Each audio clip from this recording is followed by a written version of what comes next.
در سے تراوی در سے تراوی تراویح میں ہم نے قرآن سنا ہے، چلو اس کو سمجھیں یہ دل کی شفا ہے۔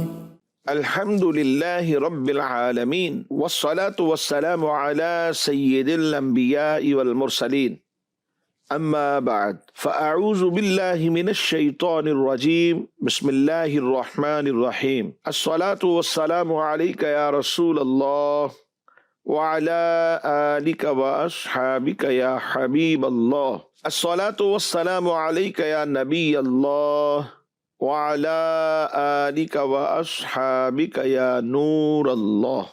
حضور نبی پاک صلی اللہ تعالی علیہ وآلہ وسلم کا ارشاد پاک ہے، کل بروز قیامت میرے سب سے زیادہ نزدیک وہ شخص ہوگا کہ جس نے دنیا میں مجھ پر کثرت سے درود پاک پڑھے ہوں گے۔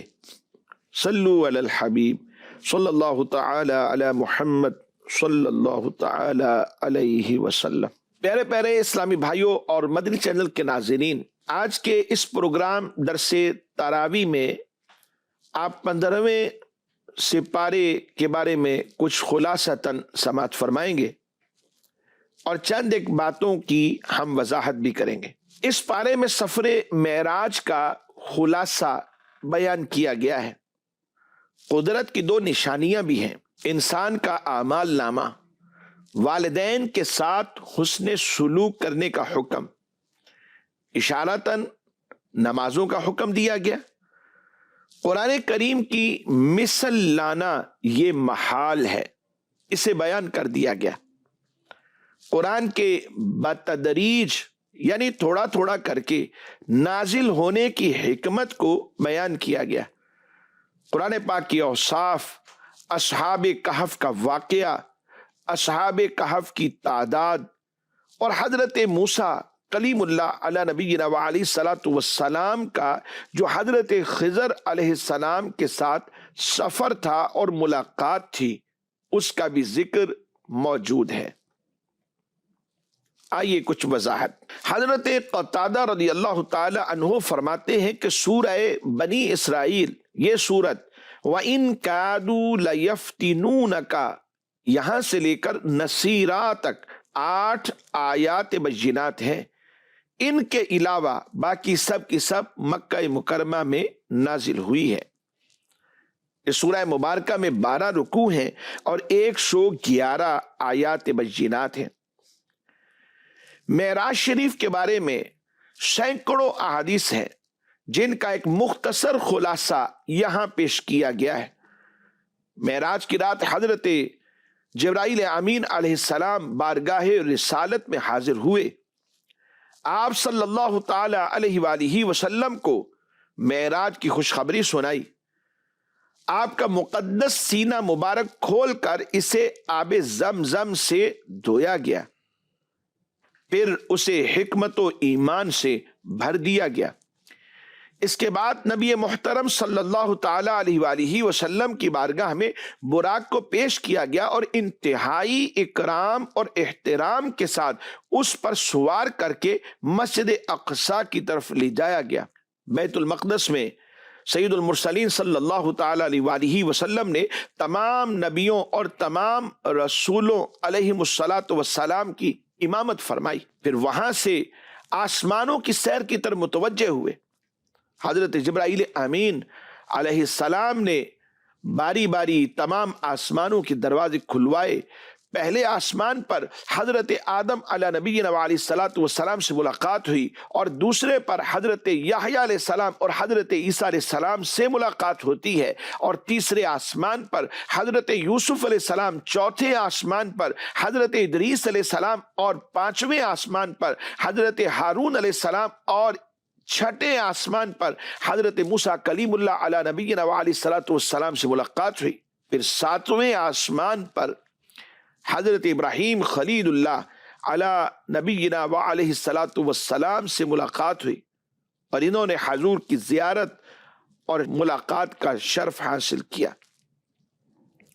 ان حضرات نے نبی پاک صلی اللہ تعالی علیہ وسلم کی عزت و تکریم کی، تشریف آوری کی مبارکبادیں دی گئیں، یہاں تک کہ حضور نبی پاک صلی اللہ تعالی علیہ وسلم ایک آسمان سے دوسرے آسمان کی طرف سیر فرماتے اور وہاں کے عجائبات کو دیکھتے ہوئے تمام مقربین کی آخری منزل سدرۃ المنتہا تک پہنچے۔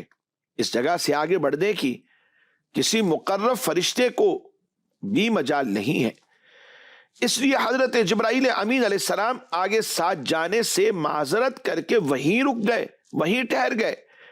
پھر مقام قرب میں، قرب خاص میں نبی محترم، نبی مکرم، نبی الانبیاء سرور دو عالم صلی اللہ تعالی علیہ وآلہ وسلم نے ترقیاں فرمائیں اور اس قرب اعلیٰ میں پہنچے کہ جس کے تصور تک مخلوق کے افکار و خیالات بھی پرواز سے عاجز ہیں۔ نبی پاک صلی اللہ علیہ وسلم پر خاص رحمت و کرم ہوا، انعامات الہیہ اور مخصوص نعمتوں سے سرفراز فرمائے گئے، زمین و آسمانوں کی بادشاہت اور ان سے افضل اور برتر علوم پائے، امت کے لیے نمازیں فرض ہوئیں، نبی پاک صلی اللہ علیہ وسلم نے بعد گناہگاروں کی شفاعت فرمائی، جنت اور دوزخ کی سیر کی، پھر دنیا میں اپنی جگہ وہیں واپس تشریف لے آئے۔ حضور نبی پاک صلی اللہ علیہ وسلم نے اس واقعے کی خبریں دی تو کفار نے اس پر بہت وویلا کیا اور حضور نبی پاک صلی اللہ تعالی علیہ وآلہ وسلم سے بیت المقدس کی عمارت کا حال پوچھا، ملک شام جانے والوں کے قافلوں کی کیفیات پوچھی۔ نبی پاک صلی اللہ علیہ وسلم نے اللہ کی عطا سے انہیں سب کچھ بتا دیا۔ قافلوں کے جو احوال سید المرسلین صلی اللہ علیہ وسلم نے بتائے تھے، قافلوں کے آنے پر ان سب کی تصدیق بھی ہو گئی، جیسا فرمایا تھا ویسا ہی ہوا۔ اسی سفر معراج کے بارے میں شروع میں ہی بنی اسرائیل کی آیہ مبارکہ جو پہلی ہے اس میں ذکر ہے، سبحان الذی یسری بعبدہ لیلا من المسجد الحرام الی المسجد الاقصی الذی بارکنا حولہ لنریہ من آیاتنا انہ هو السمیع البصیر۔ پاک ہے وہ ذات جس نے اپنے خاص بندے کو رات کے کچھ حصے میں مسجد حرام سے مسجد اقصی تک سیر کرائی، جس کے ارد گرد ہم نے برکتیں رکھی ہیں تاکہ ہم اسے اپنی عظیم نشانیاں دکھائیں، بے شک وہی سننے والا دیکھنے والا ہے۔ آیت نمبر 12 میں اللہ رب العزت نے اپنی قدرت کی دو عظیم نشانیوں کے متعلق بیان فرمایا کہ ہم نے رات کی نشانی کو تاریک بنایا کہ اس میں ہر چیز چھپ جاتی ہے، اور تاریک بنانے کا مقصد یہ ہے کہ اس میں آرام کیا جائے، جبکہ دن کو ہم نے روشن بنایا تاکہ اس میں سب چیزیں نظر آئیں اور اللہ رب العزت کا فضل یعنی اپنی روزی آسانی سے کما سکو۔ اور ہم نے رات اور دن کو دو نشانیاں بنایا، پھر ہم نے رات کی نشانی کو مٹا ہوا کیا اور دن کی نشانی کو دیکھنے والا بنایا تاکہ تم اپنے رب کا فضل تلاش کرو اور تاکہ تم سالوں کی گنتی اور حساب جان لو، اور ہم نے ہر چیز کو خوب جدا جدا تفصیل سے بیان کر دیا۔ آیت نمبر 13 سے 15 تک یہ فرمایا گیا کہ ہم نے ہر انسان کو اعمال نامہ اس کے گلے میں لٹکا دیا ہے۔ جی ہاں، اعمال نامہ جو بندے کا ہے اس کے گلے میں لٹکا دیا گیا، یعنی اللہ کی قضاء و قدر جو طے ہے وہ ہو کر رہے گی، اور قیامت کے دن ان کا اعمال نامہ ایک کھلی ہوئی کتاب کی صورت میں ہوگا۔ بندے سے کہا جائے گا اعمال نامہ پڑھو، آج تم ہی اپنا حساب کرنے کے لیے کافی ہو۔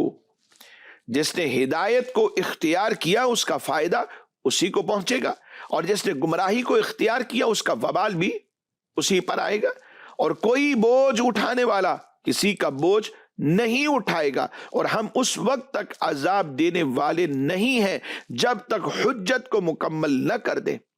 یعنی جب تک رسول کو نہ بھیج دیں، اور ہر انسان کی قسمت ہم نے اس کے گلے میں لگا دی ہے، اور ہم اس کے لیے قیامت کے دن ایک اعمال نامہ نکالیں گے جسے وہ کھلا ہوا پائے گا۔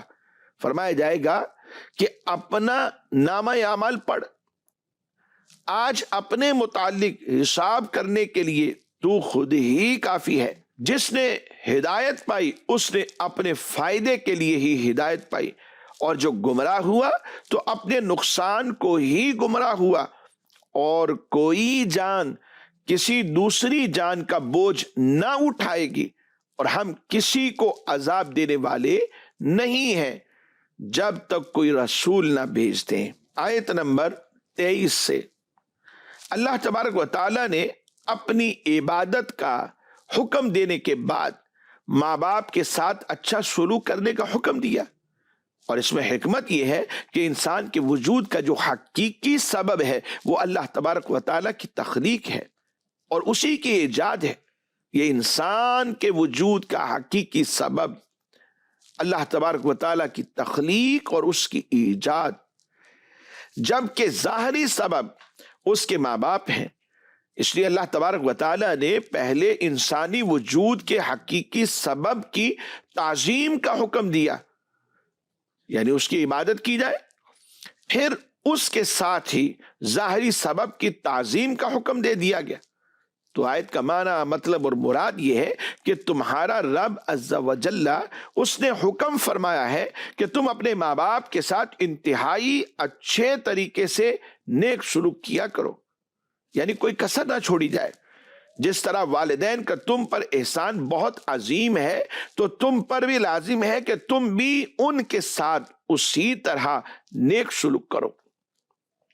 قرآن پاک میں سورہ بنی اسرائیل میں اللہ پاک ارشاد فرماتا ہے وَقَضَى رَبُّكَ أَلَّا تَعْبُدُوا إِلَّا إِيَّاهُ وَبِالْوَالِدَيْنِ إِحْسَانًا إِمَّا يَبْلُغَنَّ عِندَكَ الْكِبَرَ أَحَدُهُمَا أَوْ كِلَاهُمَا فَلَا تَقُل لَّهُمَا أُفٍّ وَلَا تَنْهَرْهُمَا وَقُل لَّهُمَا قَوْلًا كَرِيمًا۔ اور تمہارے رب نے حکم فرمایا کہ اس کے سوا کسی کی عبادت نہ کرو، ماں باپ کے ساتھ اچھا سلوک کرو، اگر تیرے سامنے ان میں سے کوئی ایک یا دونوں بڑھاپے کو پہنچ جائے تو ان سے اف تک نہ کہنا اور انہیں نہ جھڑکنا اور ان سے خوبصورت نرم بات کہنا۔ اس کے ساتھ ساتھ آیت نمبر 29 سے 39 تک چند اور احکام کو تسلسل کے ساتھ بیان کیا گیا ہے، جن میں سے خرچ کرنے میں اعتدال کرنا، میانہ روی اختیار کرنی چاہیے، نیک کاموں میں کھلے دل سے خرچ کرنا چاہیے، مباح کاموں میں اعتدال کے ساتھ خرچ کرنا چاہیے، اور ناجائز کاموں میں بالکل بھی خرچ کرنے کی اجازت نہیں۔ غریبی اور مفلسی کے خوف سے اولاد کو قتل کرنے سے منع فرمایا گیا کہ سب کا جو رزاق ہے یا رزق دینے والا ہے وہ رازق اللہ تبارک و تعالیٰ کی ذات پاک ہے۔ زنا و بدکاری کی ممانت ہے، قتل ناحق کی ممانت، قصاص لینے میں بھی حد اعتدال میں بندے کو رہنا چاہیے۔ یتیم کا کھانا کھانے کی ممانت ہے، اس کے بالغ ہونے تک اس کے مال کی حفاظت کا حکم دیا گیا۔ وعدہ کو پورا کریں، اس کا حکم، ناپ تول میں خیانت نہ کریں، یہ بھی فرما دیا گیا۔ جس چیز کا علم نہ ہو اس کے در پہ ہونے کی ممانت، کہ بے شک آنکھ، کان اور دل، ان سب سے روز قیامت بندے سے سوال ہوگا۔ آنکھوں کے بارے میں، کانوں کے بارے میں، دل کے بارے میں سوال کیا جائے گا۔ تکبر اور اترا کر چلنے کی ممانت کر دی گئی، شرک کی ممانت ہے، اور یہ بھی بیان ہوا کہ کسی کی روزی کی کشادگی یا تنگی کا دار و مدار اس کی فضیلت یا بے قدری نہیں ہے۔ حقیقت میں بات یہ ہے کہ اللہ تبارک و تعالیٰ کی حکمت و مشیت کا معاملہ ہوتا ہے، یعنی ہم یہ نہیں کہہ سکتے کہ فلاں شخص اس کے پاس روزی کی کشادگی ہے تو یہ اس کی فضیلت کی وجہ سے ہے، یا فلاں بندہ تنگ دست ہے تو اس کی تنگی کا جو مدار ہے اس کی بے قدری کے اوپر ہے؟ ایسا نہیں ہے، اللہ تبارک و تعالیٰ کی حکمت اور اس کی مشیت کا معاملہ ہے۔ ان تفصیلات کے بعد فرما دیا گیا کہ اے رسول، یہ وہ حکمت کی باتیں ہیں جن کی ہم نے آپ کی طرف وحی کی ہے۔ آیت نمبر 78 سے اشارتاً پانچوں نمازوں کا حکم بیان کیا گیا کہ اللہ رب العزت نے فرمایا سورج ڈھلنے سے لے کر رات کے اندھیرے تک نماز قائم رکھو۔ اس دورانیے میں 4 نمازیں آ گئی، ظہر، عصر، مغرب، عشاء۔ پھر فرمایا کہ صبح کا قرآن قائم رکھو۔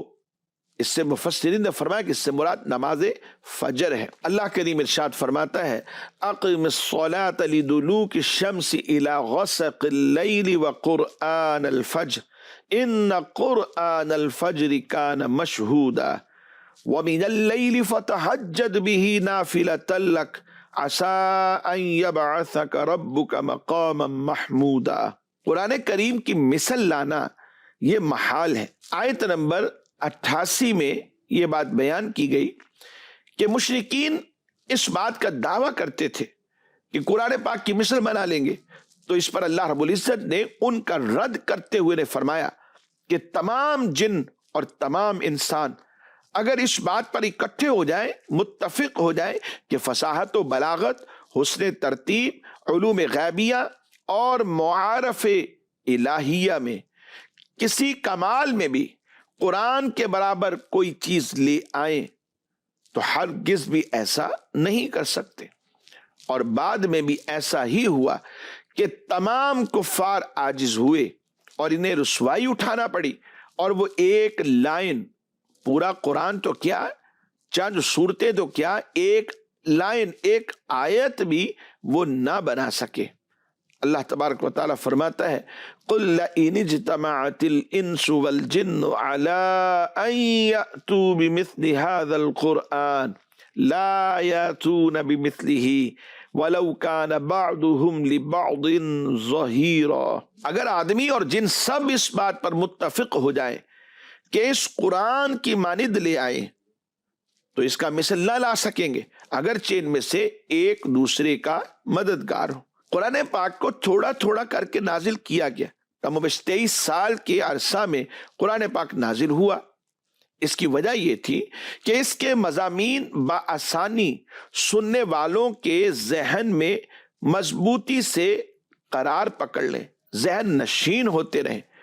قرآن پاک کو تھوڑا تھوڑا کر کے حالات اور واقعات کے مطابق نازل کیا گیا، اور اسی بات کو اللہ کریم نے سورہ بنی اسرائیل کی آیت نمبر 106 میں بیان فرمایا۔ وَقُرْآنًا فَرَقْنَاهُ لِتَقْرَأَهُ عَلَى النَّاسِ عَلَى مُكْثٍ وَنَزَّلْنَاهُ تَنزِيلًا، اور قرآن کو ہم نے جدا جدا کر کے نازل کیا تاکہ تم اسے لوگوں پر ٹھہر ٹھہر کر پڑھو، اور ہم نے اسے تھوڑا تھوڑا کر کے نازل کیا ہے۔ وَنَزَّلْنَاهُ تَنزِيلًا۔ اس کے بعد ہے سورہ کہف۔ یہ سورہ مبارکہ مکہ مکرمہ میں نازل ہوئی، 12 رکوع ہیں اور 110 آیات بینات ہیں۔ کہف کا معنی اصل میں پہاڑی کی غار ہے، اور اس سورت کی آیت نمبر 9 سے 26 میں اصحاب کہف یعنی پہاڑی غار والے چند اللہ کریم کے جو اولیاء کرام ہیں ان کا واقعہ چونکہ بیان کیا گیا ہے، تو اسی مناسبت سے اس سورہ مبارکہ کا نام سورہ کہف رکھا گیا۔ اللہ کی اولیاء سے اس نام کو نسبت ہے۔ قرآن مجید بندوں کی دینی اور دنیاوی مصلحتوں کو قائم رکھنے والی انتہائی معتدل کتاب ہے، اور اسے اس لیے نازل کیا گیا ہے تاکہ میرے حبیب سرور دو عالم صلی اللہ تعالی علیہ وآلہ وسلم اس کتاب کے ذریعے اللہ تبارک و تعالی کی طرف سے کافروں کو سخت عذاب سے ڈرائے، اور اللہ پاک کی رضا کے لیے اچھے اعمال کرنے والے ایمان والوں کو خوشخبری دیں کہ ان کے لیے اچھا ثواب یعنی جنت اور اس کی نعمتیں ہیں جس میں وہ ہمیشہ رہیں گے۔ اور قرآن کریم کو نازل اس لیے کیا گیا ہے تاکہ اس کے ذریعے یہود و نصارہ وغیرہ یہ جو لوگ ہیں ان کو ڈرایا جائے یہ جو کہتے ہیں کہ اللہ تبارک و تعالی نے اپنی کوئی اولاد بنائی ہے، معاذ اللہ، تو ان کو ڈرانے کے لیے قرآن پاک کو نازل کیا گیا۔ اس کی نازل کرنے کی ایک وجہ یہ بھی ہے، دنیا کی محبت کم کرنے کا عمدہ طریقہ بیان کیا گیا کہ بندہ دنیا کی فنائیت میں غور و فکر کرے۔ آدمی جتنا غور و فکر کرتا جائے گا اتنی ہی دل سے دنیا کی محبت اس کے کم ہوتی جائے گی۔ اصحاب کہف کا واقعہ تفصیلاً اس میں بیان کر دیا گیا۔ اکثر مفسرین کے نزدیک حضرت عیسیٰ علیہ السلام کے بعد یہ اصحاب کہف کا واقعہ پیش آیا تھا، جبکہ بعض کے نزدیک ان سے پہلے کا یہ واقعہ ہے۔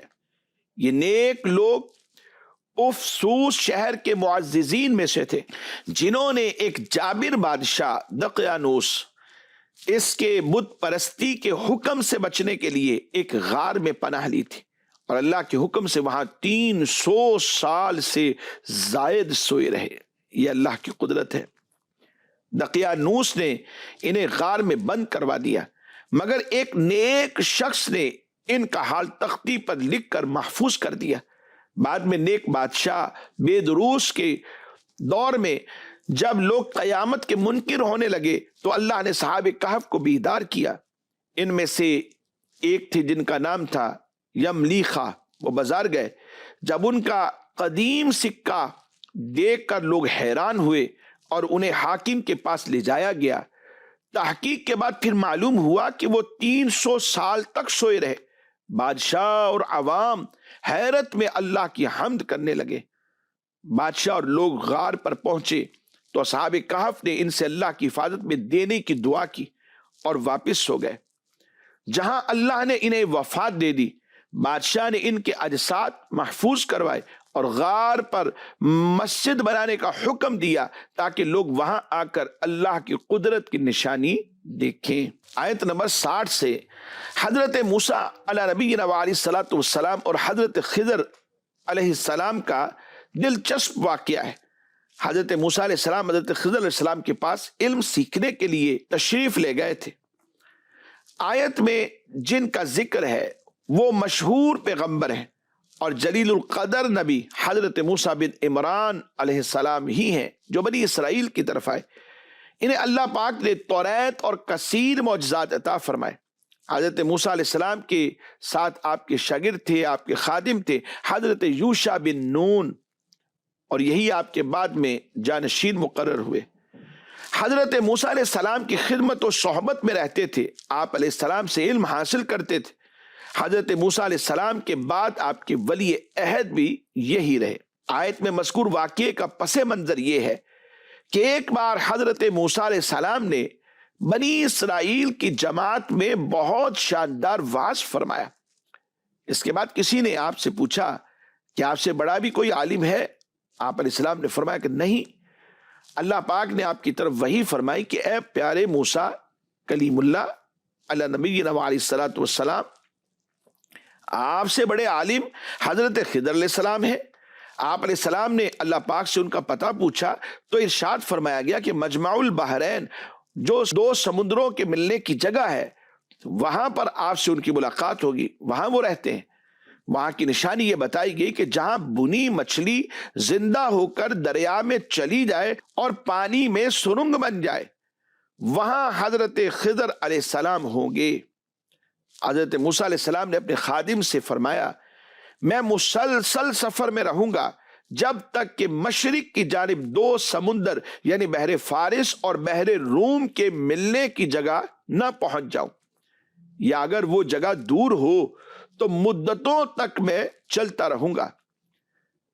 پھر یہ حضرات روٹی اور نمکین بھنی ہوئی مچھلی زنبیل میں توشے کے طور پر لے کر روانہ ہوئے۔ بلاخر حضرت موسیٰ علیہ السلام حضرت یوشع بن نون علیہ السلام 2 سمندروں کے ملنے کی جگہ پہنچے۔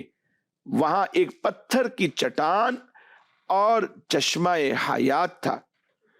اس جگہ حضرت موسیٰ علیہ السلام نے آرام فرمایا اور حضرت یوشع بن نون علیہ السلام وضو کرنے لگے۔ اسی دوران بنی ہوئی مچھلی زنبیل میں زندہ ہو کر اور تڑپ کر دریا میں گر گئی. اس پر سے پانی کا بہاؤ رک گیا اور ایک محراب سی بن گئی. حضرت یوشع علیہ السلام یہ دیکھ کر بہت حیران ہوئے اور حضرت موسیٰ علیہ السلام بیدار ہوئے تو حضرت یوشع علیہ السلام کو ان سے مچھلی کا واقعہ ذکر کرنا یاد نہ رہا. چنانچہ ارشاد ہوتا ہے کہ وہ اپنی مچھلی بھول گئے اور اس مچھلی نے سمندر میں سرنگ کی طرح اپنا راستہ بنا لیا. جب وہ دونوں اس جگہ سے گزر گئے اور چلتے رہے یہاں تک کہ دوسرے روز کھانے کا وقت آیا تو حضرت موسیٰ علیہ السلام نے اپنے خادم سے فرمایا ہمارا صبح کا کھانا لاؤ، بے شک ہمیں اپنے اس سفر سے بڑی مشقت کا سامنا ہوا ہے، تھکان بھی ہے، بھوک کی شدت بھی ہے، اور یہ بات جب تک مجمع البحرین پہنچے تھے پیش نہ آئی تھی، اور جب منزل مقصود سے آگے بڑھ گئے تو تھکن اور بھوک معلوم ہوئی. اس میں اللہ تبارک و تعالیٰ کی حکمت یہ تھی کہ وہ مچھلی یاد کریں اور اس کی طلب میں منزل مقصود کی طرف واپس آئیں. حضرت موسیٰ علیہ السلام کے یہ فرمانے پر خادم نے معذرت کی.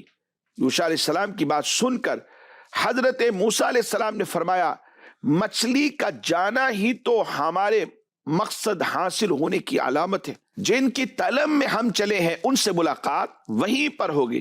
چنانچہ اپنے قدموں کے نشانوں پر واپس آئے. جب وہ دونوں بزرگ وہاں پہنچے تو واپسی پر کیا دیکھتے ہیں کہ وہاں انہوں نے اللہ پاک کے بندوں میں سے ایک بندے کو پایا جو چادر اوڑے آرام فرما رہے تھے، اور یہی حضرت خضر علیہ السلام تھے. مدنی چینل کے ناظرین، ہمارے آج کا پروگرام اختتام کو پہنچا. انشاءاللہ یہیں سے کنٹینیو کریں گے. اللہ کریم ہم سب کو ان واقعات کو، احکام کو یاد رکھ کے عمل کرنے کی بھی توفیق عطا فرمائے. آمین بجاہ النبی الامین صلی اللہ تعالی علیہ وآلہ واصحابہ وبارک وسلم. درس تراوی، درس تراوی، تراویح میں ہم نے قرآن سنا ہے، چلو اس کو سمجھیں یہ دل کی شفا ہے.